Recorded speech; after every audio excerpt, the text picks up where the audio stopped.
Good morning, hello, welcome to the TriathlonDan YouTube channel.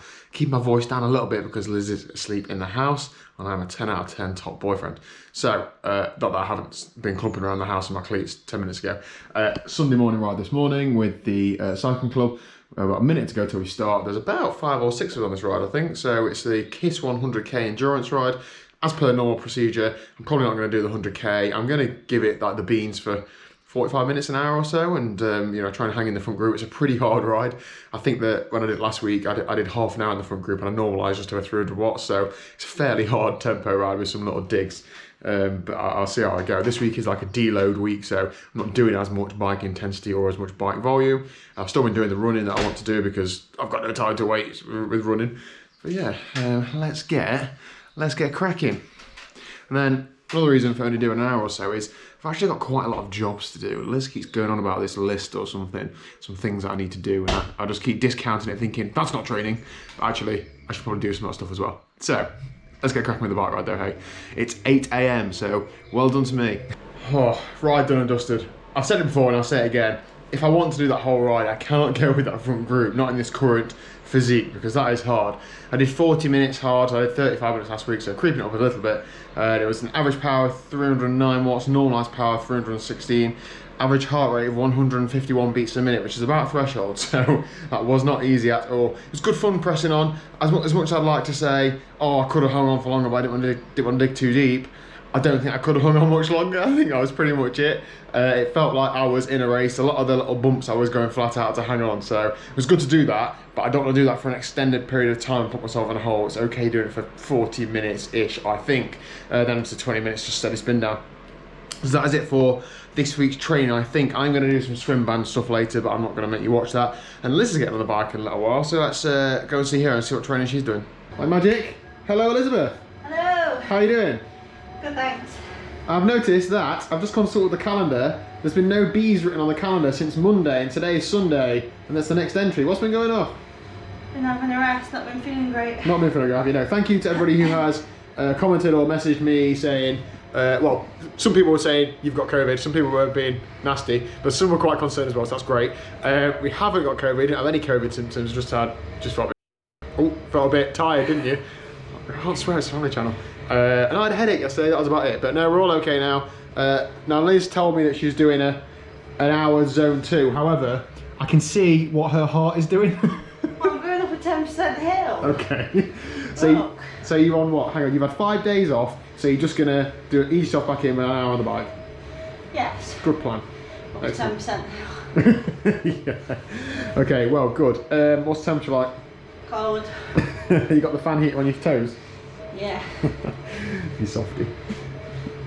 Okay, well, good work. Anyway, let's have a look at my training week in review.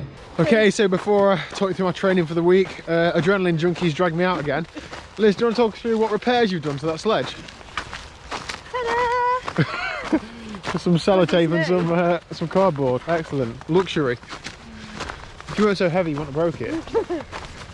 So we've come out to a different field today, haven't we, Liz? Yeah, we've come out for round 2. We've picked a better field, so we're hoping it'll be a longer, better sledge. Yeah, we could see some people on the hill yesterday going down it from on our street, couldn't we? Yeah. So we're hoping this is the one.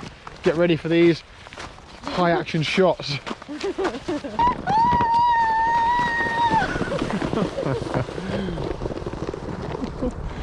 All right, okay, enough of that sledging malarkey. Let's get cracked on with looking at this week's training. So let's rattle through this. Beginning of the week, this is mixed up, but I ran at lunchtime, steady. 1 hour zone 2 ride on the Monday nights, easy. Thank you very much to those who came along for that. Solid day's training. Tuesday, did the Zwift race. That was absolutely hellish. That was about 360 watts for half an hour or so. That was really hard, actually. It wasn't like a sustained effort. It was like VO2 max intervals. Wednesday, lunchtime, 4 times 3 minutes VO2 max. That was hard to do after the bike session Tuesday night. And then I actually did a threshold over and under run session in the evening. That was a hard day. So then Thursday night, I just did an hour steady run. Felt recovered. That was great. Friday, again, a steady run at lunchtime. That was why I went off-piste a little bit in that I didn't do my planned effort session through Zwift. I just went out for a steady run because it was a nice day weather-wise. Friday, again, just an easy-ish session in the evening. There's too many in there. It wasn't too difficult. Saturday, woke up with a banging headache. I don't know what went wrong. Maybe I wasn't as hydrated as I should have been. I don't know. That wasn't done at 8 a.m. That was done about 6 p.m. So I had a terrible day, really. And then this morning, I didn't do that planned heart rate and cadence review or that small pyramid session. I just did 40 minutes in a group ride on Zwift, which was pretty much a race. So the first 40 minutes or so were pretty hard, if you have a look at that. 315 watts normalized power, and then I had a warm down at the end, which was 145 watts, so a bit different. But yeah, it was basically like, a hard like club ride to begin with, and then a steady ride to warm down. And that was it for this week's training. So a bit of a deload week this week, doing a bit of testing next week. I've got a week, not off, but a week off plan, in that my next plan starts on the 1st of February. Next week is a bit of a rest week, so whilst I've had a deload week this week, it's still been pretty okay training wise. Look at the totals, I've got 8 hours and 41 of training. I've been hitting nearly 11 hours the last few weeks, so that is a good 3 hours less. Quick maths. No, it's not, it's 2 hours less. Bike duration 4.5 hours, run duration 4 hours 11. I'm pretty happy with the running, especially in that. Another consistent week. I've been sitting around for 4.5 hours of running, which is about 30 to 35 miles, and I'm really happy with that. What else I have to look at? Looking ahead to next week is going to be an FTP test. I'm going to do a running test of some sort, just reset the zones, reset the aims, the targets, reflect on the gains hopefully I've made over Christmas and winter. And we'll go again. So thank you very much for watching. I hope your training is going well. I feel like now at the end of a block, it's like like mentally and physically, I'm looking forward to just easing off for a week. I'm still probably going to do a fair bit of training, but nothing really too structured. So that is it. Thank you very much for watching. If you haven't already, please do click the subscribe button down below though. I'm really enjoying this journey, really enjoying seeing the YouTube progress, and hopefully it's entertaining you guys. I think YouTube channels are made to either entertain or inform. I'm not sure this one informs, but hopefully it entertains. So I'll see you tomorrow at 4 p.m. Cheers guys.